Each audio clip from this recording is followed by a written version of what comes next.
let's do this now. We've got to slot the Cleveland Browns. So here's where we ended up in that last round. We had Indianapolis at number 5. Chargers. We had the Chargers, the Colts, the Ravens, the Bills, and the Chiefs. So I think we're all pretty good locking the Chiefs in there at number 1.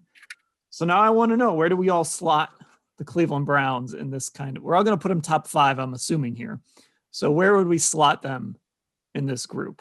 Who's got the first case to make for us here? Why don't we go in our draft order? All right, we can do that. Scott, where are you putting? Oh yeah, make me go first. I have him 4th. Football Outsiders had him 3rd above the Ravens. I don't think they should be above the Ravens yet. I think 4th is a good spot for them. I think those 3 teams, they just got to prove it, I guess, that they can beat them. And if we're just going off what we saw last year, the Browns had the ability to beat anybody, but they also had the ability to lose anybody. And I just like 4th for them. The Colts have an issue with quarterback. We don't know. The Chargers, they're a team that could make a leap. They also could not make a leap. I think we're all expecting the Browns to be – they have more to work with on offense, and we're confident they're going to make the needed changes on defense. They already have some guys in-house who could help with that. So I like the Browns at 4. Mary Kay? I have the Browns at 4 as well. But I think there are some things that we need to look at and be realistic about the Cleveland Browns about this past season. And some of those things concern me just a slight bit. And that is that they were able to play like a Dwayne Haskins instead of an Alex Smith. They were able to play even a Mike Glennon ahead of a Gardner Minshew. Now that one wasn't that big of a deal. But there were some things that happened along the way that 100%, and there are others that are not foremost in my mind right now, but there are other things like that. Oh, I know. Deshaun Watson. They got a chance to play Deshaun Watson when his wings were completely clipped in the fierce winds at First Energy Stadium. Who gets that opportunity? They got the Pittsburgh Steelers in the season finale with their starters completely rested, okay? And these are realistic things that you have to look at when you're planning for the future of your football team.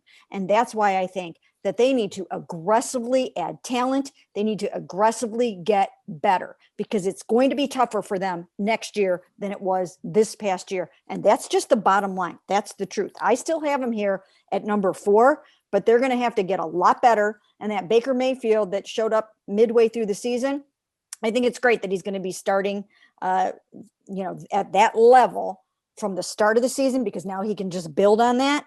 But they have to take it up a notch. Everybody in the organization has to take it up a notch to be at number 4 where I put them.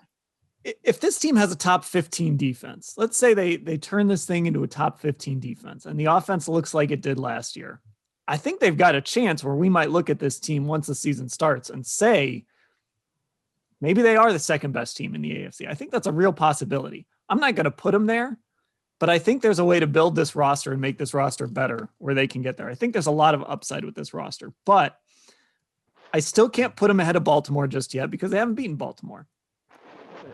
Buffalo, I think, proved a lot last year. So I've got to put them at 4th too, I think. I wish I could throw a wrench in things here and put them really high. I do think there is a ceiling where they can be the second best team in the AFC, but I've got to do it.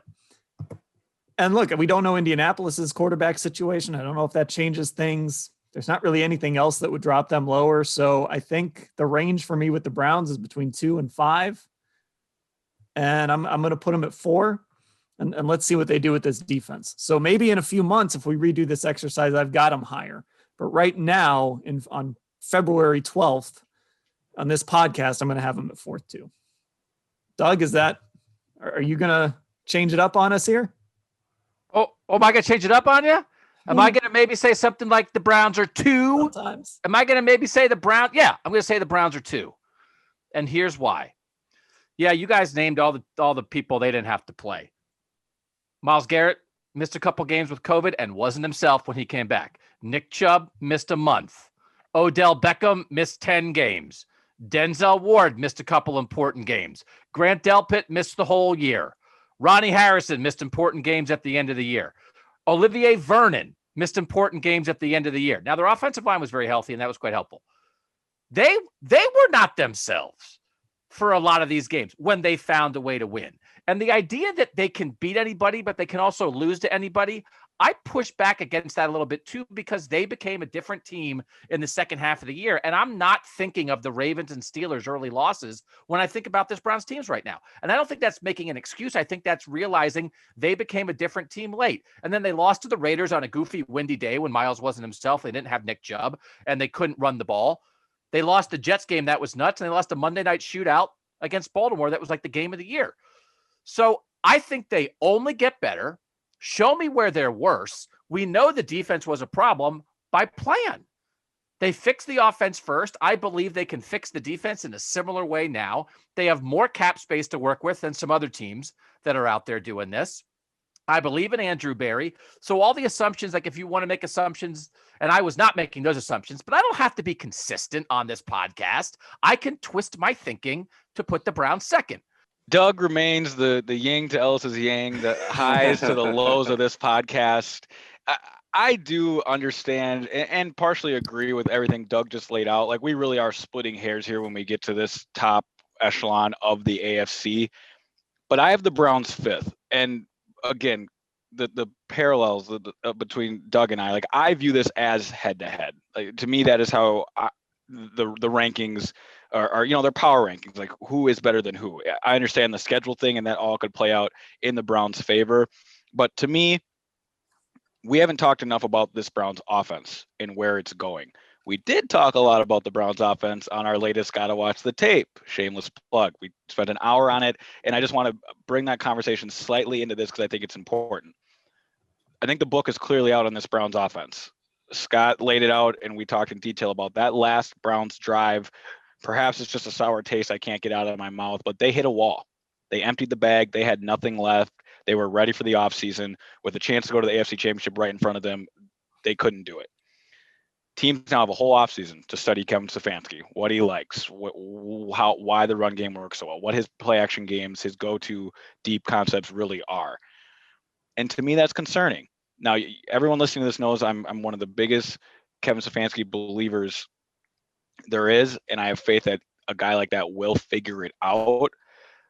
But there are questions. You know, what does Odell Beckham Jr. finally look like in this offense with this new and improved Baker Mayfield? Is it a next level, or are we talking and writing about chemistry issues and trade deadline stuff again for the third year in a row? I don't know the answer to that. And one thing I think that is so understated is Baker Mayfield and this Browns offense playing with the best offensive line in Pro Football Focus history. Number one pass defense line and the number one running offensive line. It's never happened before. Can they do it 2 years in a row? Maybe they can. Can they do it 3 years in a row? Maybe they can. But nothing in this league lasts forever. Things change very quickly. Injuries happen. Not, of course, you want no one to get hurt, but injuries happen. And I don't know if this team can overcome said injuries like other teams on this list.